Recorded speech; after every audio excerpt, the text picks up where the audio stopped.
Airtable might be one of the cooler named applications on the market. However, it doesn't get as much traction as I feel like it used to with apps like Notion, ClickUp. What happened to Airtable and how does Airtable look right now?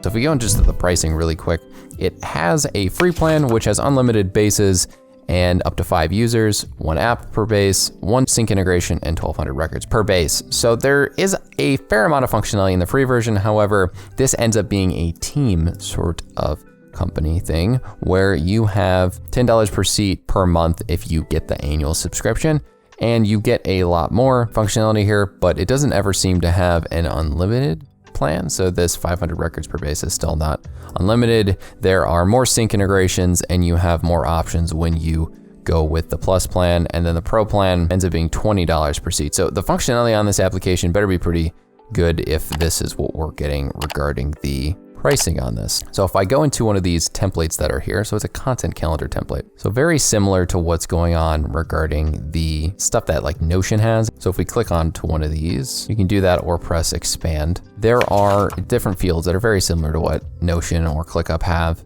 So you can see there's like status ones here. So this, if I were to change it, changes the status. There's headlines, so this is just text. There's sub headlines, these are just text. So if I go to add new field to this table, you can see that there are linked to another record, which is similar to relations, single line text, long text, so multiple line text, attachments, checkbox, multiple selects, single selects, collaborators, so that's like the assigned one in Notion, date, phone number, email, and you can read through the rest of these, but they're very similar to what Notion's got going on for a lot of these. And there are a couple new ones regarding barcode, button, count, which just counts the number of linked records. And then formula, obviously, is going to have different functionality directly than what Notion would. There's got percentage in here, currency and number. However, Notion just has the one property of number all rolled into one. So this can be seen here. This one, customized field type, this is a linked one. So this connects to the different records here. And you can see that this has a link to it as well, campaign assets. If we go out of this, the different views that we have are grid view, a form view, calendars, gallery, Kanban, timeline, and Gantz. And you can toggle this collapsible sidebar here. So going in between these few interfaces that I have here, you can see that overall, this is a much more project management based type of system in that it is all pretty much one page situation. So it's not like there's like an inline sort of thing going on here. Now, for interfaces, what you can have is dragging and dropping your data into action. So if we start building one here, the closest thing that we do have regarding a workspace sort of look is there's dashboards, record summaries, you can start blank. So if we go into an example record view, let's do this and see what we got here. So let's do content. Press finish. We can take the different parts of what we got going on for this UK villages. So this is like a part of that project pipeline, right?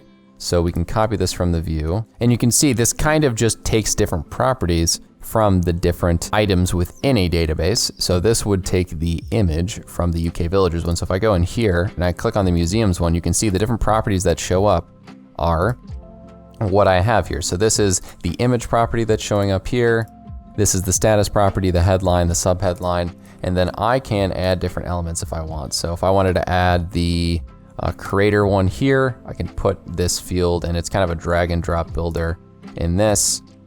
So it is a nice view for figuring out what different parts of a project are there. So if I go to the due date as well, I can just pop this guy right in there. And we can see that this has a nice functionality of dashboard for an interface. If I publish this and put content interface, it's a different way to interact with the data that you have in these different databases.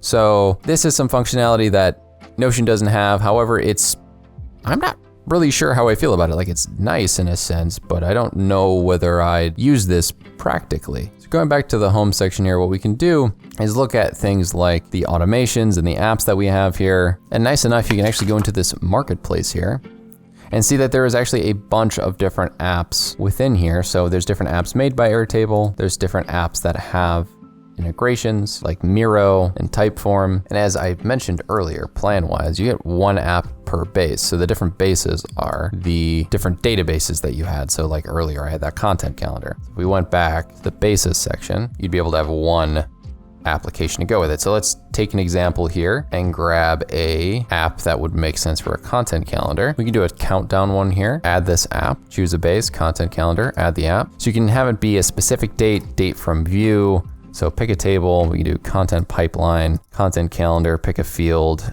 due date. So we can see how far away a due date is. So if we press done, so this adds this countdown here. So let's say we have this guy. If we change this due date to this Friday and we pick the latest date, this could showcase how far away the latest piece of content is. So this is just an example I wanted to show that you can have these different apps in here, and you can add different apps by going to the bottom right on this content dashboard situation here as well. As you can see, there's a little tick box over here, and you can hide that by pressing Control-Shift /, and then if I press it again, it'll toggle it open. And there are options to add different apps in here as well. So I could do a search one. So I could pick a content pipeline, search one table or multiple tables or all tables. So this could be a little search functionality here. So I typed step into, and that gave me the best restaurants because that's where that sub headline was here. So it has some nice search functionality in there, which is good. Because if I did Control F in here, typed step into, it wouldn't really like bring me to the exact page, but this could search and see what has the exact same statuses in here. And obviously there is filter functionality in here, just like with Notion or whatever other application you would use. But that was just an example of how you can have integrations on this sort of sidebar here. So then going into automations, you can create an custom automation, and you do get 100 runs on that on the free plan a month. And then the plus plan, I believe you get 5,000 and then 50,000 for the pro plan per month. So an example of an automation here could be create a custom automation when a record matches a condition, when a form is submitted, when a record is created, when a record is updated, or add a scheduled time is obviously an option for something like recurring tasks. So we can do every week, every 1 week on Mondays at 7 a.m. You can do something. So that's an example automation there. So this guy could also then have an added action. You could create a record every week in the content pipeline. And there are multiple different functionalities of this that I don't want to maybe dive too into, but you can see how there's options for automations of recurring things, or when you set a status to something, it can auto change other parts of the fields. So that's just a brief overview of the different types of automations that are included in Airtable. If you guys want to find other videos on how to be more productive or more videos on productivity apps, make sure to click right there.